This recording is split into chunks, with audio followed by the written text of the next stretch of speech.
Dobrodošli u naš dnevni bilten, gdje ćemo vam predstaviti najvažnije vesti iz celog sveta. Danas ćemo se usredsrediti na 3 ključne teme: zategnute diplomatske odnose između Zapada i Kine, 4. godišnjicu rata u Ukrajini i političke skandale koji potresaju Europu. Prva naša tema je diplomatija, a nemački kancelar Friedrich Merz preduzima prvo zvanično putovanje u Kinu. Ova dvodnevna posjeta počinje u sredu, a Merz je posljednji u nizu zapadnih lidera koji pokušavaju da pronađu balans u odnosima sa Pekingom. Putovanje dolazi nakon 9 mjeseci tišine i u uslovima ogromnog međusobnog nepoverenja, uprkos ekonomskoj međuzavisnosti. U centru pregovora su poštena konkurencija i pristup nemačkih kompanija kineskom tržištu, što je nastavak dugogodišnjih trgovinskih sporova. Druga naša glavna tema je Ukrajina, koja danas obeležava tužnu 4. godišnjicu punog ruskog vojnog napada.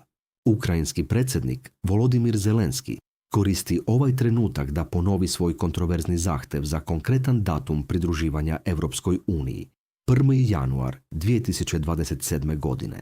Ovaj zahtev nailazi na otpor, posebno u Njemačkoj, gdje mnogi smatraju da zemlja nije spremna. U međuvremenu, predsjednica Europske komisije Ursula von der Leyen izjavila je da će Europska unija isplatiti ključni kredit za Ukrajinu na ovaj ili onaj način, nakon što ga je Mađarska blokirala. Na terenu Ukrajinci pokazuju nepokolebljivu odlučnost.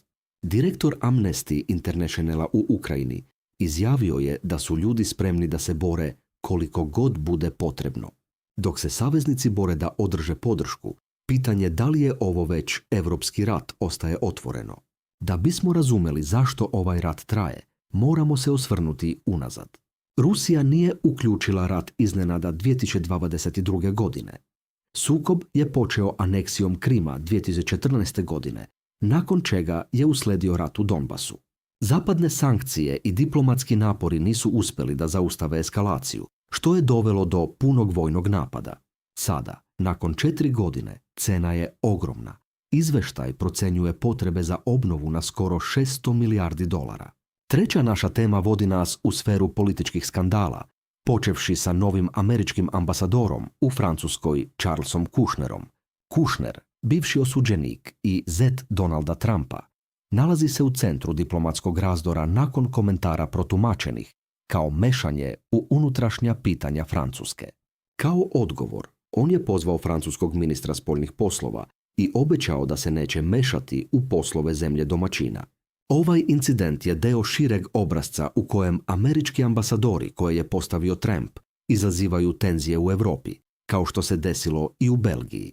U Njemačkoj predstojeći izbori u Baden-Württembergu su u senci skandala, nakon što se pojavio stari intervju kandidata Hrišćansko-demokratske unije Manuela Hagela.